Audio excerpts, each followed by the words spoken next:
जैसे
ठीक है बेटा, क्वेश्चन क्वेश्चन स्टार्ट कर रहे हैं। 100 ग्राम भार का मान कितना होता है? ये क्वेश्चन है, 100 ग्राम भार का मान कितना होगा? जल्दी बताइए सभी लोग वैल्यू को। देखिए एसटी हमारी जितनी थी लगभग हमने इतने क्वेश्चन दे रखे थे, उससे एसटी हमारी बन करके तैयार हो चुकी है। कुछ क्वेश्चन रिपीट हो सकते हैं अब, क्योंकि जितना हमने क्वेश्चन बन में दिए थे पीपीटी बन के तैयार हो गई है। अब हमारी कुछ नई पीपीटी बनेगी अब, ठीक है। तो कल संडे है, क्वेश्चन का सारा कलेक्शन करके फिर अगली हम 20 एसटी या 20 एसटी के लिए मैटर दे देंगे, ठीक है। तो आज एसटी में अगर कुछ क्वेश्चन रिपीट है तो टेंशन मत लेना, ये देखना कि हम 500 क्वेश्चन पढ़ चुके थे, 19 से फिर से हमसे पूछ लिया गया है अगर, तो क्या हमें आता है कि नहीं आता? ऐसा वैसे होगा नहीं, 6-7 क्वेश्चन रिपीट होंगे। जैसे ये क्वेश्चन शायद रिपीट है, 100 ग्राम भार का मान क्या होगा? 100 ग्राम भार, तो पहले तो किलोग्राम भार में कन्वर्ट करो, 100/1000, ये किलोग्राम हो गया। अब किलोग्राम भार को न्यूटन में कन्वर्ट करने के लिए 0.1 हो गया और इनको जी करना पड़ेगा। जी का मान कितना होता है? 9.8, अब गुणा करोगे तो 0.98 न्यूटन।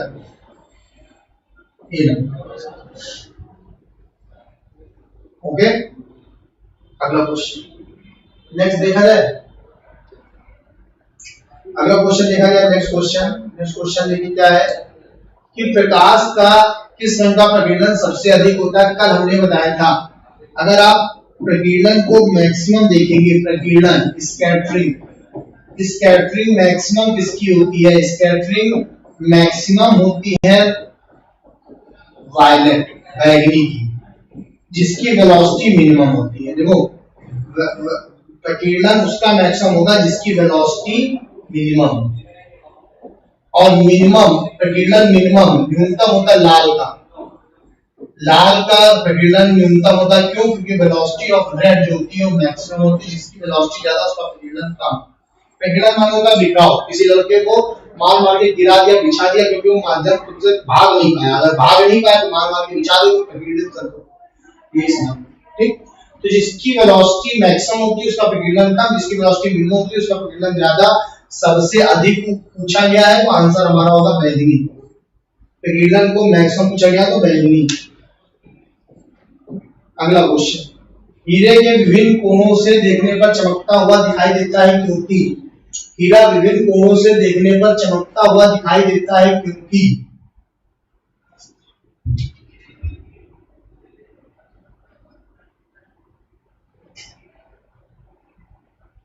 अगर हीरे को विभिन्न कोणों से देखा जाए तो चमकता हुआ दिखाई देता है क्योंकि? बताइए क्यों चमकता हुआ दिखाई देता है? हीरा विभिन्न कोणों से देखने पर चमकता हुआ दिखाई देता है क्योंकि, बताइए क्या होगा?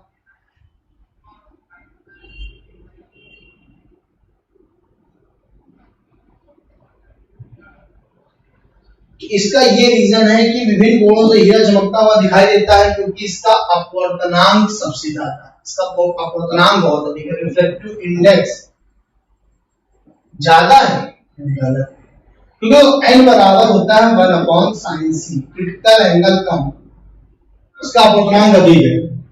देखो क्रिटिकल एंगल कम, क्रिटिकल एंगल इसका बहुत कम होता है, क्रिटिकल एंगल लेस होता है, समझो इसका अपवर्तनांक बहुत ज्यादा होता है, क्रिटिकल एंगल लेस होता है, तो n जो होता है वो हाई होता है। और सबसे बड़ी बात ये TIR देता है, और TIR वही देता है जिसका क्रिटिकल एंगल कम हो। क्रिटिकल एंगल कम हो तो वो पूरा आंतरिक परावर्तन देता है, क्रिटिकल एंगल कम होना चाहिए। कम के लिए हीरा क्रिटिकल एंगल, हीरा TIR देता है, तो TIR देने के लिए क्रिटिकल एंगल कम होना चाहिए, रिफ्रैक्टिव इंडेक्स हाई होना चाहिए। आंसर हो गया हीरे का अपवर्तनांक अधिक होता है। ए नंबर क्या देखिएगा, रिफ्रैक्टिव इंडेक्स हाई होने की वजह से होता है, क्योंकि TIR उसका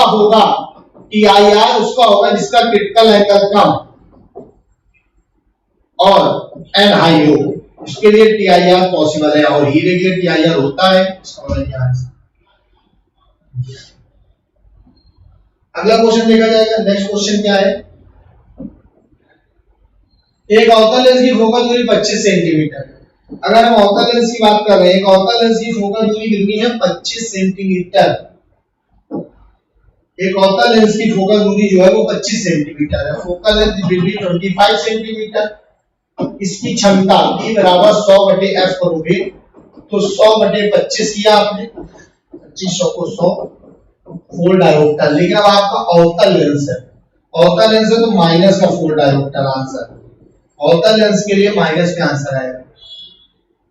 ठीक, ये सेंटीमीटर में आएगी क्योंकि 100 बटे का मतलब हो गया P बराबर 100 बटे F होता है, F बराबर 100 बटे P, F बराबर 100 बटे V, ये गया तो F बराबर 100 बटे P सेंटीमीटर, अरे P निकालना 100 बटे F तो डायोमीटर में आंसर आ जाएगा 100 बटे F में माइनस का 4 डायोमीटर। अगला देखो, एक लेंस की फोकस दूरी कितनी है 10 सेंटीमीटर, एक लेंस की फोकस दूरी 10 सेंटीमीटर है और आपसे कह रहा है इसके संपर्क में आगे लेंस रख देने से +10 हो गई, ये +10 सेंटीमीटर, अनलेस संयुक्त फोकस दूरी मतलब कैपिटल F हमारी हो रही है +20 सेंटीमीटर और F1 दे रहा है +10 सेंटीमीटर।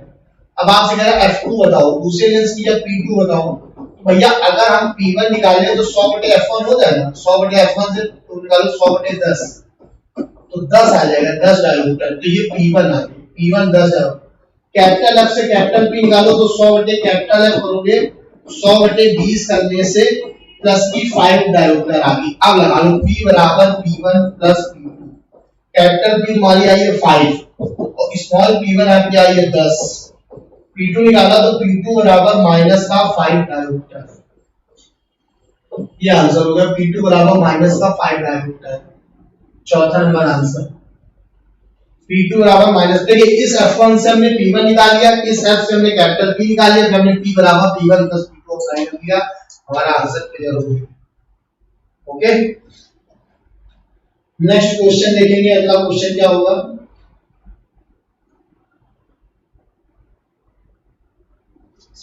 अगला क्वेश्चन देखा जाए, अगला क्वेश्चन देखेंगे। नेक्स्ट क्वेश्चन आपके सामने, हीरे का अपवर्तनांक 2.0 है, इसमें प्रकाश का वेग बताना है, तो अपवर्तनांक का फॉर्मूला होता है n बराबर c/v, c कितना है 3 × 10⁸, v निकालना है, हीरे का अपवर्तनांक 2 है, v बराबर हो गया 3/2 × 10⁸, 1.5 मीटर × 10⁸ मीटर पर सेकेंड, लेकिन मीटर सेंटीमीटर सो 10 1.5 10⁻10 सेंटीमीटर पर सेकंड, क्योंकि सेंटीमीटर में पूछा गया तो ए नंबर आंसर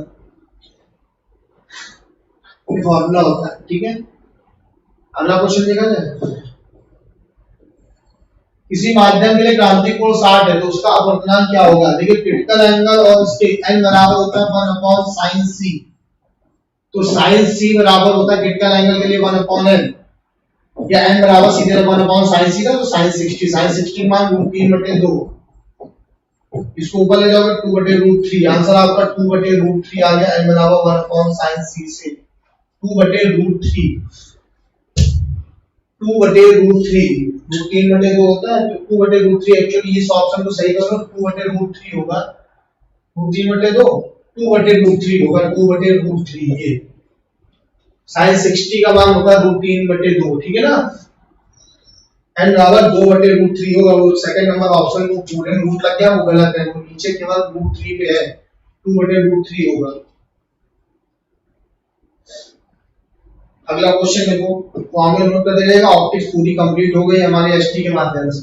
दृश्य विकिरण की तरंग है, ठीक है, दृश्य विकिरण जो विजुअल रेज होती है, विजुअल, इनकी खोज की थी किसने, न्यूटन ने खोज की थी, इनकी जो रेंज होती है वेवलेंथ की जो रेंज होती है वो 3800 से 7800 होती है, 3800 से 7800, मतलब एक तरीके से ये क्या है 4000 से कम, मतलब 3800 से 7800 तक लगभग पहुंचेगा, तो ये थर्ड नंबर सही है।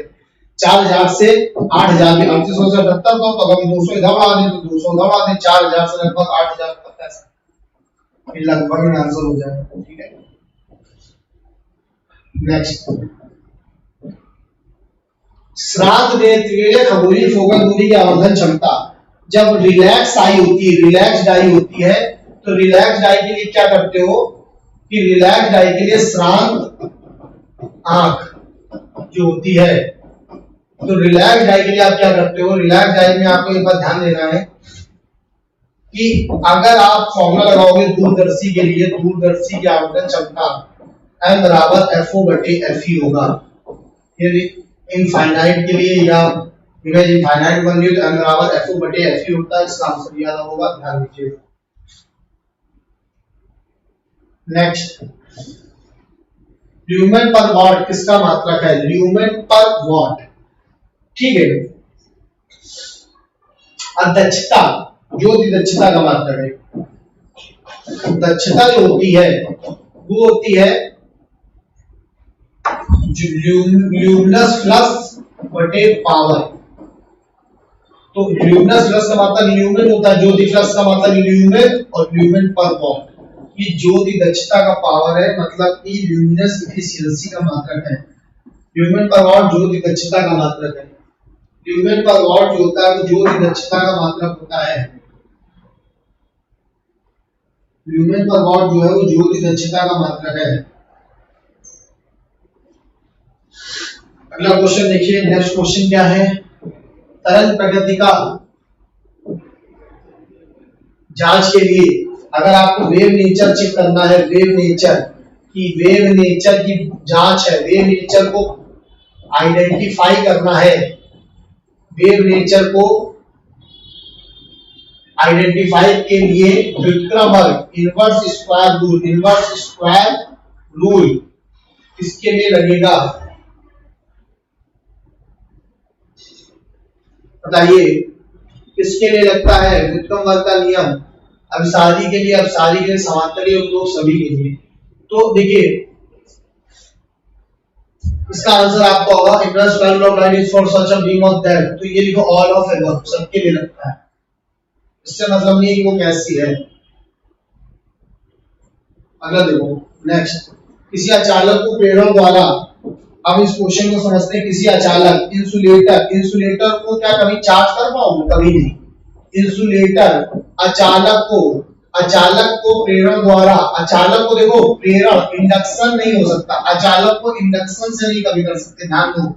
इंडक्शन के लिए एक चालक होना जरूरी है, चालक मान जिसमें पहले से कोई चार्ज हो, उसकी वजह से आप कर सकते हो। प्रेरण इंडक्शन के लिए कभी भी नहीं कर पाओगे, इंडक्शन से कभी आवेशित नहीं कर सकते, कभी नहीं कर पाओगे। अगर अचालक है तो उसको रगड़ करके भले कर लिया जाए, दो अचालकों को रगड़ करके कर सकते हो, फ्रिक्शन मेथड से तब भी आवेशित किया जा सकता है। एक्चुअली एक से निकल के दूसरे में चला जाएगा, लेकिन इंडक्शन फ्रेमों द्वारा कभी नहीं आवेशित कर सकते। अगला, दो समान बिंदु आवेश एक दूसरे से d दूरी पर स्थित है, तो समान एक दूसरे d दूरी पर स्थित है, d के मध्य बिंदु पर परिणामी वैद्युत क्षेत्र होगा, मध्य बिंदु पर परिणामी एक दूसरे से d दूरी पर स्थित है।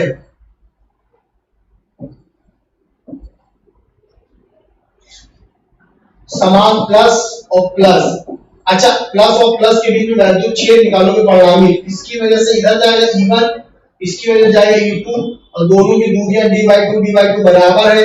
तो अगर इनके बीच की बात तुमने कभी भी करी, मिड पॉइंट की बात करी, सेम आवेश है, सेम आवेश के लिए मिड पॉइंट पे रिजल्टेंट हमेशा 0 आएगा, क्योंकि दोनों प्लस है, E1 इधर चला जाएगा, E2 इधर चला जाएगा, बस बात खत्म। अब आप मध्य बिंदु पर अगर बात करोगे, मिड पॉइंट पे बात करोगे, तो उनके बीच में वैद्युत क्षेत्र रिजल्टेंट हमेशा 0 आएगा।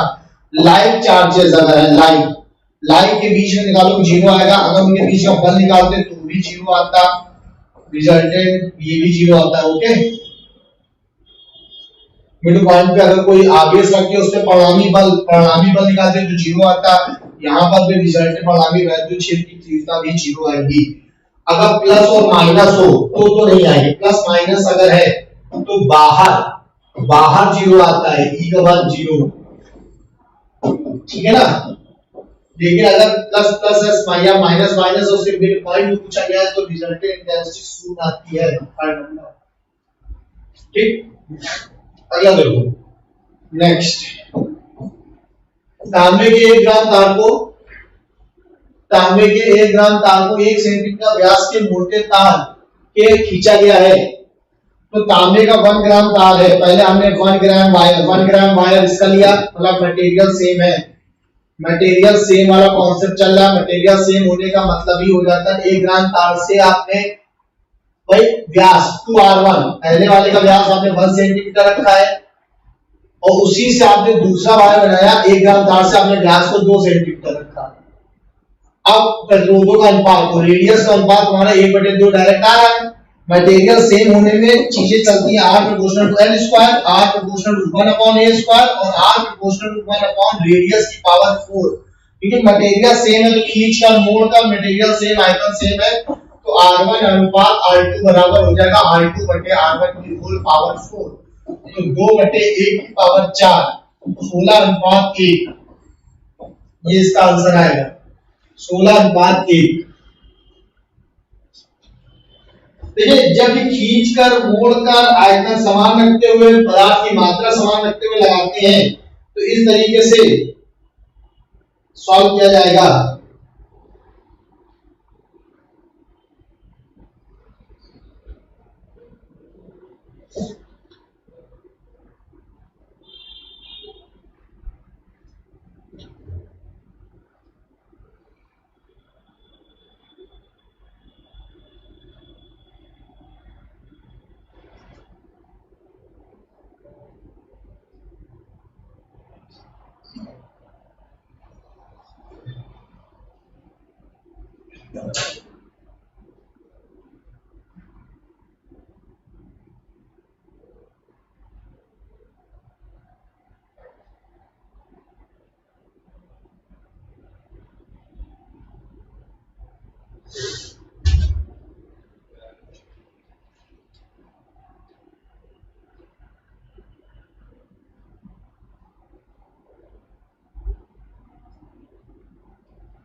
देखिए बेटा आगे क्वेश्चन क्या होगा, अगला क्वेश्चन देखिए सभी लोग। नेक्स्ट क्वेश्चन है, विद्युत प्रेस पर 220 वोल्ट तथा 400 वाट अंकित है, इसका प्रतिरोध क्या होगा। अगर इसकी प्रतिरोध की बात करते हैं तो 220 वोल्ट और 400 वाट अंकित है, प्रतिरोध R बराबर हो गया V square by T। 220 volt 220 गुणे 220 बटे 400, आपने सॉल्व किया आंसर आ जाएगा, ये हमने 2 पॉइंट काट दिए, 484 बटे 4, 121 आंसर। एक बात बेटा आपको पता है बहुत से टीचरों ने ऑनलाइन चालू किया था, बहुत से लोगों को क्लास मिल भी रही होंगी आपको ना, अब बंद कर दी गई है। क्यों? कोई भी नहीं चला पा रहा, हम लोग चला रहे, तो आप समझ लीजिए हम लोग क्यों चला रहे हैं, क्योंकि हम लोग अच्छा पढ़ा रहे हैं, बच्चे सपोर्ट कर रहे हैं, फीस भी पेमेंट कर रहे हैं, आप लोग भी अगर इसी लगे तो हम लोग कर पाएंगे ना, क्योंकि आपने अच्छा कंटेंट दिया है। हम लोग अच्छा कर, हम लोग मान भी चल रहे हैं कि हम लोग ऑफलाइन तरीके पढ़ा रहे हैं। कुछ लोग इसलिए आए थे कि बस ऑनलाइन में आके जो कुछ पे चला देंगे, थोड़ा बहुत ये करते हैं, वो कर देंगे, मटेरियल हम नहीं दे सकते, कैमरे के आगे रिकॉर्ड नहीं करा सकते, या सीख जाओगे टीचर पढ़ लेंगे। हम ये सोच रहे हैं कि हमसे टीचर पढ़ रहे हैं, हम कह रहे हैं एडमिशन सब टीचरों ने ले लिया, हम टीचरों के टीचर बन गए, कोई दिक्कत नहीं, सब टीचर पढ़ ले रहे हैं, सब मटेरियल चुरा ले रहे हैं। आप देखिएगा बहुत से लोग बड़ी बड़ी कोचिंग हमारे मटेरियल को चुरा के, मैं फोटो भी ग्रुप पे डाली थी, सेम यही सब क्वेश्चन उठा करके इसी की पीपीटी है ना बना करके शेयर कर देना। बहुत स्टूडेंट अपना यूट्यूब चैनल बनाए और उसमें क्या फोटो चेहरा नहीं दिखा रहे, पीपीटी दिखाए, सॉल्यूशन को सब पता है, उसी से बना रहे। ठीक है यार, अच्छी बात है, हमने इनको पढ़ाया है। आज टीचर देख, मैं ये कहूंगा कि अगर हमसे टीचर्स ने पढ़े, हम उनके भी गुरु हो गए, वो और भी बच्चों को पढ़ा रहे, मेरा मटेरियल पढ़ा रहे, या कौन होता देने वाला, वो हम कह रहे हैं कि ऊपर भगवान देख रहे हैं ना। तो हमें इससे कोई डर नहीं था कि हम फैमिली के आगे नहीं पढ़ाएंगे, हम अपना पूरा कंटेंट यार पढ़ा देंगे इतनी कम फीस में तो हम आगे कमा नहीं पाएंगे, ये है वो है। बहुत से टीचर से सब बंद कर दीजिए, ये सब ऑफलाइन पढ़ाइएगा, इफेक्ट आ जाएगा ऑफलाइन में, ये करने का मतलब ऐसा कुछ नहीं। क्यों? अगर हम दिल से जुड़े किसी चीज से, दिल से हम सही काम कर रहे हैं, कभी हमें उस चीज से नुकसान नहीं होगा तो फायदा होगा। उससे ये है कि हम 3 महीने से लगातार आपको ऑनलाइन क्लास दे रहे हैं, एसटी बैच का दूसरा महीना चालू हो गया, वो भी चल रहा है, पेमेंट आ रही और नॉमिनल फीस में हम बस ऐसा चार्जेस कर रहे हैं, अपना ज्ञान फ्री में दे रहे हैं। ये हम मान लें कि हम ज्ञान फ्री में दे रहे हैं लॉकडाउन में, और एसेट का चार्जेस कर रहे हैं, जो एसेट लगाए हुए हैं उनका जो है बस। क्योंकि हम यही फीस 500 रुपए लेते थे 1 महीने की और इतनी एसटियां बनाते थे, आज हम 150 रुपए में करा रहे हैं, मतलब 1/3 में, और बच्चा भी 1/3 है मान लीजिए। चीजों को समझिए, सपोर्ट करते रहिए, पढ़ते रहिए, सिलेक्शन आपको बहुत जरूरी है हमारे लिए। ठीक, हम नहीं चाहते हैं कि कोई बच्चा जिसको जो इस साल ओवर एज होने वाला था, इसने पूरा हमसे 6 महीने पढ़ा था, अगर ये शायद पेपर हो गया होता तो हम ना करते, शायद अगर ये उसका पेपर हो गया होता तो हम ऑनलाइन चालू करते। हमने उनके लिए चालू किया जो हमसे फीस हमको दे चुके थे 6 महीने के, पढ़ रहे थे, पेपर देने जा रहे थे, और उनके लिए लॉकडाउन हो गया तो उनकी पूरी स्टडी बेकार हो जाती है। बेकार हो जाती है तो फिर हम कभी माफ ना कर पाते अपने आप को, उनका नहीं कर पाए उनके लिए कुछ। तो ये सब उनके लिए जिनकी तैयारी पूरी है कि इस बार वो पेपर बस आ जाए और वो भर के पेपर क्लियर करके निकल जाए, हमारे पढ़ाई उनको भूले ना, इसलिए ये सब चल रहा है, ठीक है ना।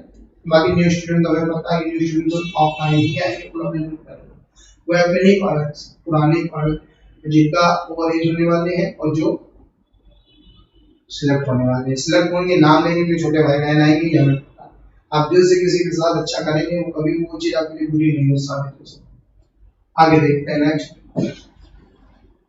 220 वोल्ट 100 वाट के 5 विद्युत 5 घंटे तक जलाने में व्यय विद्युत ऊर्जा क्या होगी? वाट घंटे 3/1000 लगाइए, वाट घंटे 3/1000, 5 विद्युत बल्ब है, 5 100 वाट के हैं,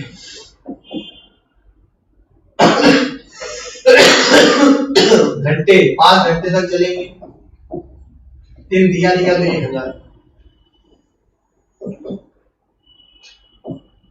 जब 25/10 2.5 यूनिट आंसर। अगला देखा नेक्स्ट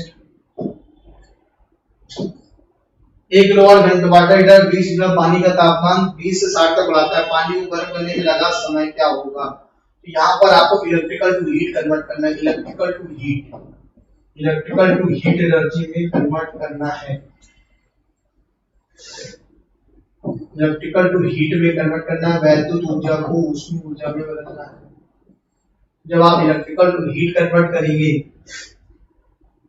तो आपने फॉर्मूला लगाना है P into T, ये लग जाएगा NS डेल्टा T, और ध्यान रखना है 1 किलोवाट का वाटर हीटर उसमें 1000 वाट, और टाइम जो भी आएगा सेकंड में आएगा, याद रखना। यहाँ भी चीज MS 20 लीटर है तो उसको 20 किलोग्राम करोगे, क्योंकि पानी के लिए 1 लीटर बराबर 1 किलोग्राम होता है, और द वाटर 1 किलोग्राम हीट। अब हमको इससे चूसना बहुत अच्छे से करना, 4200 जूल पर किलोग्राम डिग्री सेल्सियस, और डेल्टा T 20 से 60 मतलब 40 डिग्री सेल्सियस। अब आपका आंसर सही आ जाएगा, कोई दिक्कत नहीं है, आप इसको सॉल्व करेंगे 20 गुणे 4200 गुणे 40 बटे 1000, ये सेकंड में आएगा, 60 से डिवाइड कर लोगे मिनट में आंसर। देखो 2 1 3 कैंसिल, 30 यहां से आ जाएगा, ये कर लिया, बात करता हूं, ठीक है 4200 है, समथिंग आपने सॉल्व कर लेना, आंसर आ जाएगा 3 है, तो ये होगा 56 मिनट, 56 मिनट आंसर आ गया, ठीक है, ये नंबर आंसर 56 मिनट। चलिए आगे देखा जाएगा अगला क्वेश्चन। 500 फेरो की कुंडली 2 वेबर पर मीटर स्क्वायर की चुंबकीय क्षेत्र के लंबवत रखी है, चुंबकीय क्षेत्र के लंबवत रखी है, ध्यान देना लंबवत रखी है, कुंडली का इतना है, कुंडली को 90 डिग्री घुमा दिया जाए, तो ये देखो 90 डिग्री, अब वो कैसे रखी से हमें घुमाना 90 है, तो लंबवत रखी थी, लंबवत से फिर तुमने घुमा दिया तो फिर वो लंबवत ही हो गई, नहीं मतलब पैरेलल हो गई, तो देखो यहाँ 0 लोगे, अब ये फिर 90 हो जाएगा, तो घुमाने में 90 डिग्री घुमाने का कार्य डायरेक्टली 90 डिग्री घुमाने का मतलब समझ लो कि BA,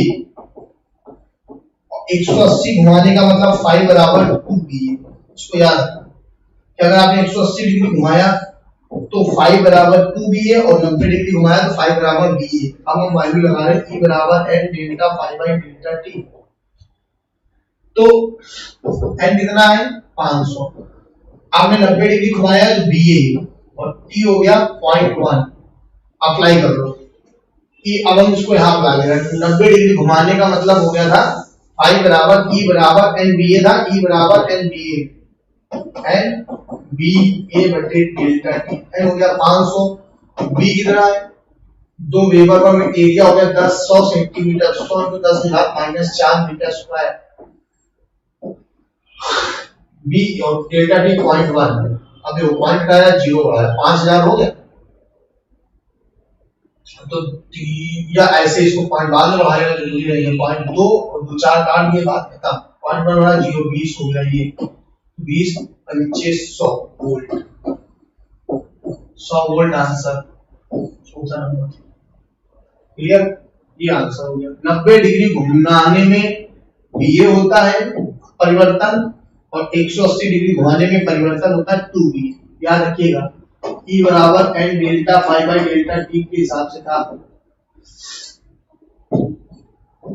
अगला देखिए क्या है, ये क्वेश्चन आपका है M1 M2 M3 मान के 3 पिंड चित्रानुसार भारी है। अब इसको इंग्लिश में नहीं दिया गया है क्योंकि बड़ा क्वेश्चन का भी दिक्कत छोटा हो जाता है, तो इसको इंग्लिश में समझ लीजिए। ऐसे क्वेश्चन आएंगे तो इंग्लिश में नहीं देंगे। M1 M2 M3 सामने दिया गया है। M1 दिया है 10, M2 दिया है 6, M3 दिया है 4। M1 10 6 4 दिया है, उसमें भी आपसे कह रहा है कि T3 बराबर 40 न्यूटन, मतलब जो फाइनल फोर्स दिया है T3 ये 40 न्यूटन का है। ये 10 6 4 है, T 40 न्यूटन हो गया। T1 T2 आपसे पूछा T2 का मान, तो यहीं से ब्रेक कर दो। मैंने आपसे कहा था यहीं से बच्चे पूछे T2 T2 इनके बीच का ब्रेक कर दिया।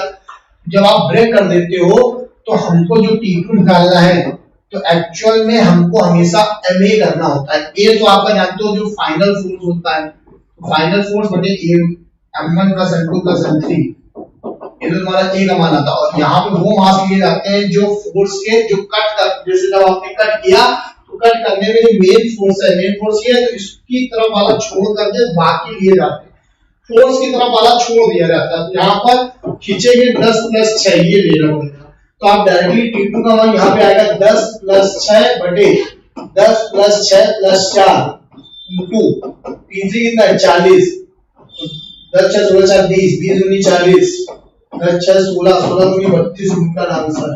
इसका आंसर हमारा 32 न्यूटन आएगा, डी नंबर। तो ये इस तरीके का फिगर है, इसको इस तरीके से सॉल्व किया जाएगा। ठीक है,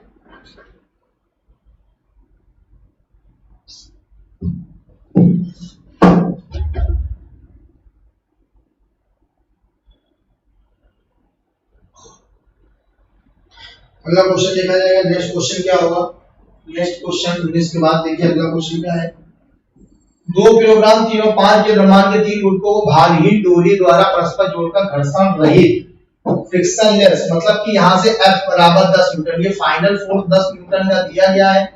2 3 5 है, तनाव T1। अब जैसे ये T1 बताना, ये यहाँ पर T1 पूछ रहा है, तो T1 पूछने के लिए आपको यहाँ से कट करना पड़ेगा। ऐसे कट करोगे तो ये वाला ब्लॉक तुरंत छोड़ दो। अब आपको T1 निकालना है, तो हमने कहा लेना कौन से, ये दोनों लेने हैं, तो 3 प्लस 5 बस 3 प्लस 5 बटे ये यहाँ सब कुछ ले लो 2 प्लस 3 प्लस 5 और पूरे फाइनल फोर्स जो 10 था, 5 3 8 2 10, 5 3 8 2 10 ये पूरा कट जाएगा, 5 3 5 3 8 न्यूटन आंसर। इसका आंसर हो गया 8 न्यूटन। ठीक, ये हो गया। तो ऐसे क्वेश्चंस कैसे करने हैं ये हमने आपको बताया, बिल्कुल सिंपल है, इसमें कोई दिक्कत नहीं है, बिल्कुल आसानी से लग जाता है। आप Newton answer.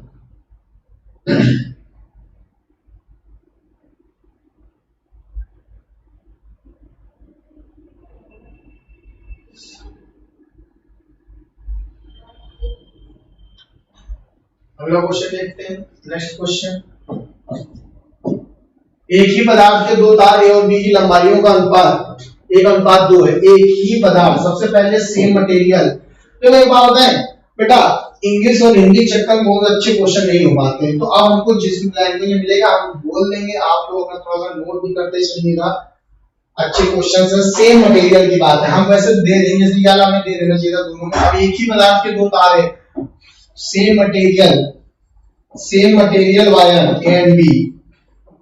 A and B same material के हैं, तो मतलब YA बराबर YB, मतलब Y कांस्टेंट। अगर एक तरीके से देखा जाए तो Y से मतलब नहीं, क्योंकि जब आप फॉर्मूला लगाते हो Y बराबर mgl पाई r स्क्वायर डेल्टा l, तो Y कांस्टेंट Y क्वेश्चन ऐसे काटते जाना। लंबाइयों का अनुपात मतलब LA अनुपात LB, लंबाइयों का अनुपात 1:2 है।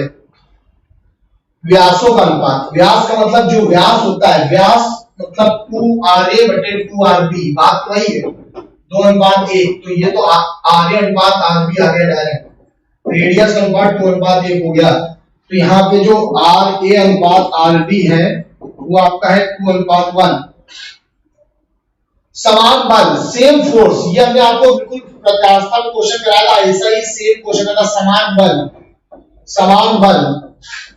तो अगर सेम मटेरियल वायर को सेम फोर्स से खींचा जाए, सेम मटेरियल तो mg खत्म, तो जो वृद्धि होती है डेल्टा एल जो होती है प्रोपोर्शनल टू एल होती है, और delta L proportional to 1 by R square होती है। ये हमने बताया था कि अगर same material wire same force apply किया जाए तो लंबाई में होने वाली वृद्धि डेल्टा L1 बटे डेल्टा L2 जो हो जाएगा वो L1 बटे L2 हो जाएगा, पूरे R2 बटे R1 का स्क्वायर हो जाएगा।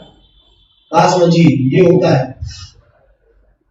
या ऐसे का लंबाइयों का अनुपात, ठीक है, तो लंबाइयों का अनुपात सीधे 1:2 हो गया, और जो रेडियस है, रेडियस का अनुपात 2:1 का उल्टा करो तो 1:2 का होल स्क्वायर, तो आंसर सीधे 1:8 आया। इसका आंसर होगा 1:8। C number answer, C number answer हो गया 1:8। क्योंकि सेम मटेरियल है तो y कांस्टेंट, सेम फोर्स है तो mg कांस्टेंट, ये खत्म हो गए, पाई से मतलब नहीं। तो अगर आप डेल्टा एल को इधर ले आओ तो एल बटे आर स्क्वायर हो जाएगा। देखो अगर ये सब खत्म हो गया तो डेल्टा एल उधर जाने का मतलब है एल बटे आर स्क्वायर, बस इस चीज को सॉल्व कर दिया गया।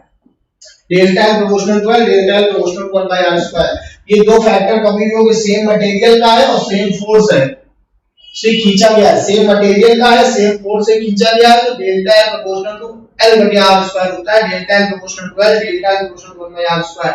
अप्लाई कर दिया फॉर्मूले को, हमारा आंसर आ गया। ठीक है, इंपॉर्टेंट क्वेश्चन है, नोट कर लीजिएगा। नेक्स्ट देखिए, अगला क्वेश्चन आपके सामने ये है कि एक द्रव ठोस को सतह को गीला नहीं करता, एक द्रव ठोस सतह को गीला नहीं करता है।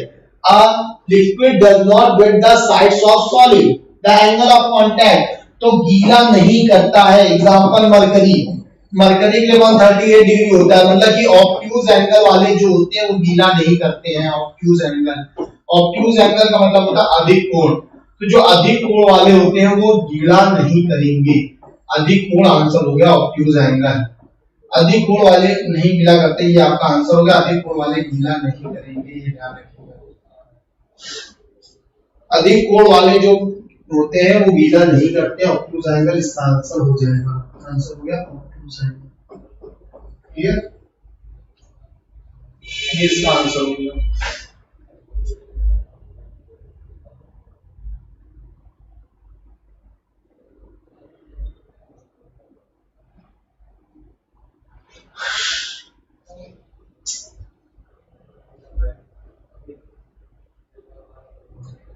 अब हम अगला क्वेश्चन, नेक्स्ट क्वेश्चन क्या होगा, जब किसी को गीला न करने वाले द्रव को किस नली में रखा जाता है। गीला ना करने वाली, अभी हमने सरफेस टेंशन में बताया था कि जब वो गीला नहीं करेगा, ये हमने पूरा सरफेस टेंशन लिख के आपको समझाया, गीला नहीं करेगा। Does not wet the surface,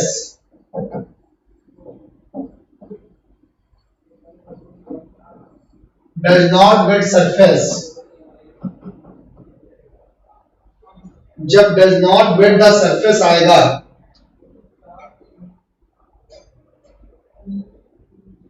does not wet the surface,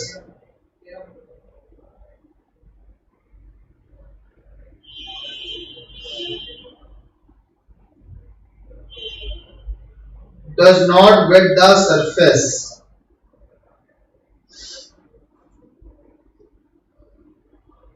does not wet the surface।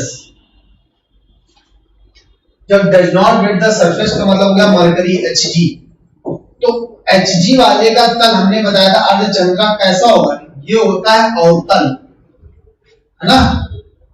ये जो होगा कि जो चीजें गीला करती हैं कॉन्वेक्स, तो अर्धचंद्रक कॉन्वेक्स हो जाएगा उल्टा, क्योंकि ये नीचे उतरने वाले हैं, ऊपर चढ़ेंगे, ऊपर चढ़ने वाले का जो होगा वो तुम्हारा अवतल होगा, जल का अवतल होगा, लेकिन इसका उत्तल हो जाएगा, उत्तल कॉन्वेक्स, उत्तल ऊपर की ओर।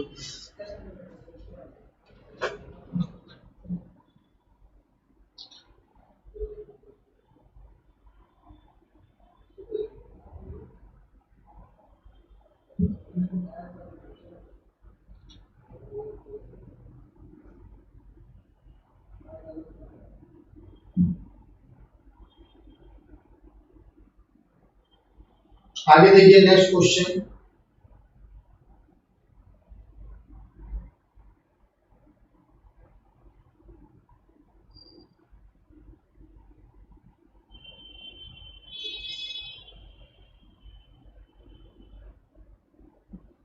नेक्स्ट क्वेश्चन क्या होगा?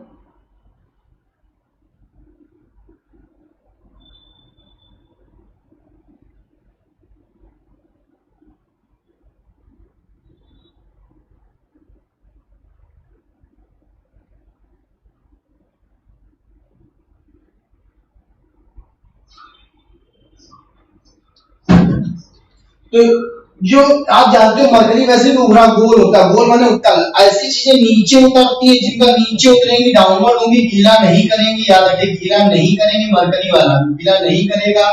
और ऑब्ट्यूज एंगल होगा, अधिक कोण होगा, ये ध्यान रखना, अधिक कोण, ऑब्ट्यूज एंगल।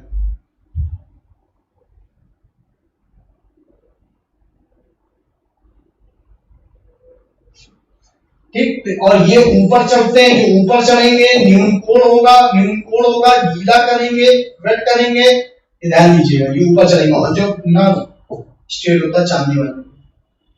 नेक्स्ट देखेंगे अगला क्या है, नेक्स्ट पार्ट।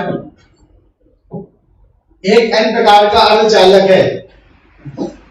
आज ही मैंने बताया था कि एन टाइप सेमीकंडक्टर है। आपसे कहा एन टाइप सेमीकंडक्टर निगेटिव होगा, न्यूट्रल होगा, पॉजिटिव होगा। आज जिन्होंने थ्योरी क्लास पढ़ी है वो इस क्वेश्चन को गलत नहीं करेंगे, या जिन्होंने आज की थ्योरी क्लास पढ़ी है वो नहीं गलत करेंगे, क्योंकि यही चल रहा है एन टाइप सेमीकंडक्टर कैसा होता है। तो बहुत से लोग ये सोचते हैं कि एन टाइप सेमीकंडक्टर में इलेक्ट्रॉन ज्यादा होते हैं, Na is greater than NH होता है, तो उनको ये लगता है कि ये निगेटिव हो जाएगा, तो ये गलत बताया जाएगा, निगेटिव का है। याद रखिए कोई भी सेमीकंडक्टर न्यूट्रल ही होता है, चाहे वो कैसा भी हो। सेमीकंडक्टर का नेचर उदासीन होगा, चाहे वो पी टाइप हो और चाहे वो एन टाइप हो। मतलब आप समझ लो उदासीन है दोनों, चाहे वो पी टाइप हो चाहे वो एन टाइप हो, दोनों सेमीकंडक्टर उदासीन ही टिक करना है। आपका आंसर इसमें होगा उदासीन, न्यूट्रल। अगला क्वेश्चन देखो, ये क्वेश्चन आपके सामने आया है, सिलिकॉन की बैंड अंतराल ऊर्जा होती है। Energy gap of silicon, energy gap of silicon, energy gap of silicon, ये हमने आपको कल बताया था, जो हमारे ऐप में इस समय मॉडर्न फिजिक्स चल रही है। देखो अगर आप ये क्वेश्चन आपके गलत हो रहे हैं तो मॉडर्न फिजिक्स चल रही है, उसमें मैंने ये बात बताई है। मॉडर्न फिजिक्स हम आपको यहाँ पे सेमीकंडक्टर चैप्टर चल रहा है, सिलेबस बैच को ज्वाइन कर लो अगर आपके ये क्वेश्चन गलत हो रहे हैं। सेमीकंडक्टर चल रहा है, उसमें मैंने अभी यही बातें बताई है। तो सिलिकॉन की बैंड अंतराल ऊर्जा क्या होती है, अगर ये क्वेश्चन आपके गलत हो रहे हैं तो आपको सिलेबस बैच ज्वाइन करने की बहुत जरूरत है। ध्यान दीजिए, एक बार ज्वाइन कर लीजिए, मिनिमम जो इस रिवीजन भर की फीस है। अगर आप 15 दिन की ऑफलाइन कोचिंग रिवीजन के लिए आते थे तो सिलेबस बैच को ज्वाइन कर लो, एक बार रिवीजन कर लो, पेपर के पहले 1 महीने में आपका सारा रिवीजन हो जाएगा, उसमें अच्छे से सब बताया जा रहा है। बुक से नहीं समझ पाओगे, ध्यान दो, फिर से एक बार रिवीजन हो जाएगा तो अच्छा रहेगा आपके लिए। सिलिकॉन की बैंड अंतराल ऊर्जा क्या होती है? Silicon energy gap of silicon, Eg of silicon, energy gap for silicon, ये बताना है आपको। एनर्जी गैप ऑफ सिलिकॉन का आंसर क्या होगा, जल्दी बताइए, ये हमने कल के सिलेबस बैच में बताया था। एनर्जी गैप ऑफ सिलिकॉन बताया था मैंने, कितना होता है? तो एनर्जी गैप ऑफ सिलिकॉन को हमने बताया था 1.1 electron volt. Energy gap for silicon बताया था 1.1 इलेक्ट्रॉन वोल्ट, और एनर्जी गैप ऑफ जर्मेनियम बताया था 0.7 इलेक्ट्रॉन वोल्ट। ये ध्यान दो, ये आपका जर्मेनियम के लिए, ये सिलिकॉन के, ये आंसर हो जाएगा बी नंबर। हमने कहा था ऐसे क्वेश्चन आते हैं, कल पढ़ाते समय ये बात कही थी, ऐसे क्वेश्चन आते हैं एनर्जी गैप फॉर सिलिकॉन। तो ये ध्यान दीजिए, ये क्वेश्चंस हैं जो आपको बहुत ही अच्छे तरीके से आने चाहिए। क्लियर बेटा? जिन्होंने आईडी भेज दिए, जिन्होंने वैलिडिटी बढ़ा लिया है, एक दिन अगर भेज देते तो हम शायद एक दिन में आपको कर देते, लेकिन आपने एक दिन भेज देते तो एक दिन में शायद हमने कर दिया होता, लेकिन आप लोग रोज रोज भेजते हो, रोज रोज वही काम करना पड़ता है, इसलिए आज जिन्होंने भेज दिया वो रात तक पढ़ पाएंगे। ठीक, चलिए अब हम आपको मिलते हैं नेक्स्ट क्लास में। जय हिंद।